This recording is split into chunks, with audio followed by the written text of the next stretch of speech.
6 days ago, a magnitude 7.1 earthquake tore through Kumamoto Prefecture in southern Japan, collapsing homes, triggering an explosion at a shopping mall, and killing dozens of people. That alone would be the story. But now, a second disaster is stacking on top of the first. An elderly woman sheltering in her car, because her home had no power and no water, died of heat stroke this weekend, becoming the first confirmed death linked not to the quake itself, but to what came after it. Temperatures in Kumamoto have climbed past 36 degrees Celsius, nearly 98 Fahrenheit, while tens of thousands of homes still have no electricity to run a single fan. The death toll now stands at 38, and it's still climbing. No guessing, no dramatizing, just the facts, the science, and the real stakes. Let's get into it. The quake. 6 days that changed Kumamoto. The magnitude 7.1 earthquake struck Kumamoto Prefecture on Japan's southern island of Kyushu in the early hours of Tuesday, July 28th. The shaking caused widespread building collapses, and NHK reported that a shopping mall, one that had only reopened last month after being rebuilt following Kumamoto's devastating 2016 earthquake, was hit by an explosion roughly an hour after the quake, blowing out walls and exposing steel framework while shoppers were still being evacuated. Japan's prime minister confirmed the death toll had reached at least 13 within the first day. That number didn't stop there.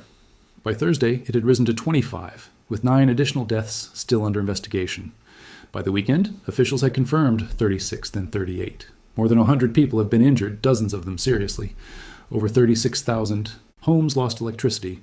Nearly 47,000 homes lost access to fresh water. In the hardest hit town of Hikawa, more than 800 of its roughly 4,500 households were destroyed or damaged outright.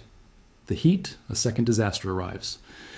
Here's where the story shifts. An earthquake is a single violent event. It happens, and then the danger is largely about aftershocks and structural damage. But in Kumamoto this week, the earthquake created the conditions for an entirely different kind of killer to move in: extreme heat. With homes destroyed, or without power, thousands of residents have been sleeping in their cars, parked outside town halls and in evacuation center parking lots, using whatever fuel they have left to run the air conditioning. This weekend, officials confirmed a woman in her 70s was found dead in one of those cars, on a day when temperatures in Kumamoto reached 36.6 degrees Celsius. It's believed to be the first death classified as indirectly related to the earthquake, rather than caused by the shaking itself. Kumamoto's governor, Takashi Kimura, called it heartbreaking, and urged evacuees still sheltering in cars to either keep their vehicles fueled for air conditioning or move into air-conditioned evacuation shelters instead. Authorities have since begun handing out leaflets to people living in their cars, with specific instructions: stay in cool places, drink water before you feel thirsty, and get up and move periodically to avoid dangerous blood clots from sitting still for too long.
What happens?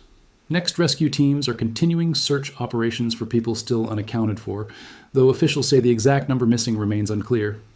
Japan's meteorological agency has warned that strong aftershocks remain possible for at least a week after the initial quake, with landslide risk elevated in the hardest hit areas.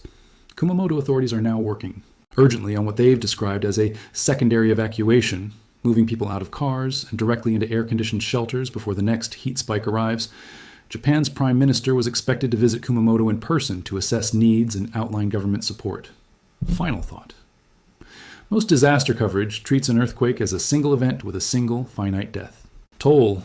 Kumamoto this week is a reminder that the danger doesn't end when the shaking stops. It just changes shape.